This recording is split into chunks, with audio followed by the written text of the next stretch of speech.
Cheikh Diop, les fondements économiques et culturels d'un État fédéral d'Afrique noire, chapitre 4 de la première partie. La situation privilégiée de l'Afrique occidentale.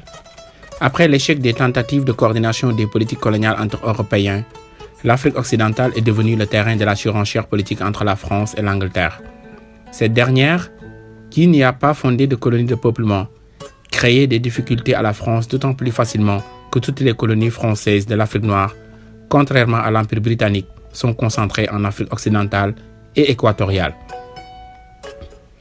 Aussi longtemps que la découverte des immenses richesses de l'Algérie n'avait pas modifié l'optique coloniale de la France, celle-ci ne s'adaptait que très difficilement à la surenchère des Anglais, qui décrochaient en Afrique occidentale pour mieux rester dans leurs colonies de peuplement de l'Afrique orientale, Kenya, Tanganyika, Rhodésie et même l'Afrique du Sud, qui, dans une certaine mesure, entre dans cette catégorie.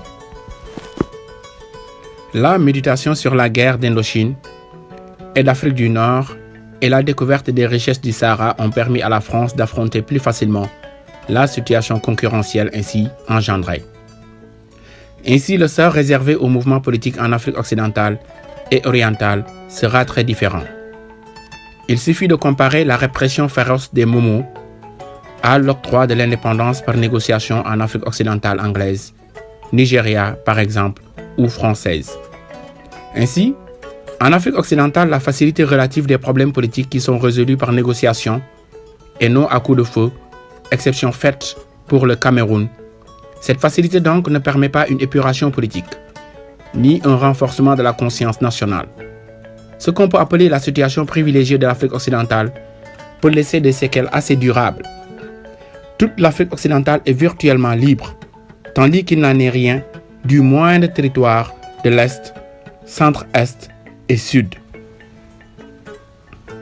Cette différence de traitement provient de la présence des minorités blanches réparties dans les différents territoires de l'Afrique, de l'Est et du Sud. C'est ainsi que la lutte menée dans ces régions s'apparente étroitement à celle de l'Afrique du Nord et à la lutte que nous mènerons tous ensemble. En dernier ressort, en Afrique du Sud. La vraie poudrière du continent noir reste donc l'Afrique orientale, centrale et du Sud. État blanc. Nous y refuserons demain, sans esprit de compromis, la création d'États blancs sous quelque forme que ce soit. Quel qu'en soit le prétexte et quel qu'en soit le prestige apparent de l'organisme international hypocrite qui l'aura proposé. Nous ne sachons personne, car nous ne sommes pas racistes. Nous n'exterminerons aucune minorité, mais nous appliquerons la proportionnelle démocratique dans la façon de gouverner l'État. Nous refuserons que la vie nationale de ces futurs États s'organise sur une base ethnique. Aucun pays, jusqu'à ce jour, n'a résolu autrement le problème des minorités. Ceux qui ne peuvent pas nous donner des exemples ne pourront donc pas nous donner des conseils, et encore moins des ordres. Mission historique de l'Afrique occidentale et équatoriale. La mission historique de l'Afrique occidentale consiste donc, dans une large mesure, à profiter des facilités que lui donne l'histoire pour devenir sans délai un État fédéré puissant, capable de libérer le reste du continent par la force s'il le faut, au lieu de s'éterniser dans la faiblesse, la division et la surenchère déclamatoire de patriotes de circonstance. Mais nous éprouvons déjà l'effet des séquelles politiques dont il a été question ci-dessus. Aucun travail politique préalable n'a encore transformé les consciences d'une façon radicale, afin de les préparer aux tâches austères qu'exige une indépendance réelle. On continue à traiter les problèmes nationaux avec une mentalité de fonctionnaire. Cette carence se traduit encore par l'absence d'une politique culturelle digne de ce nom.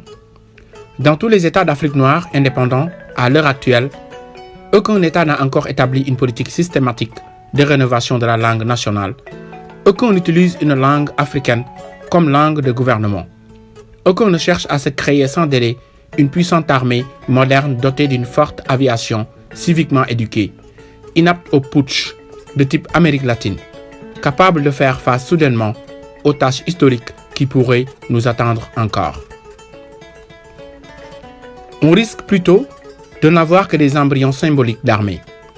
avec un matériel désuet, sans aviation, sans engin, balistique d'aucune sorte, mais que contrebalancerait une police ultramoderne de type dictatorial.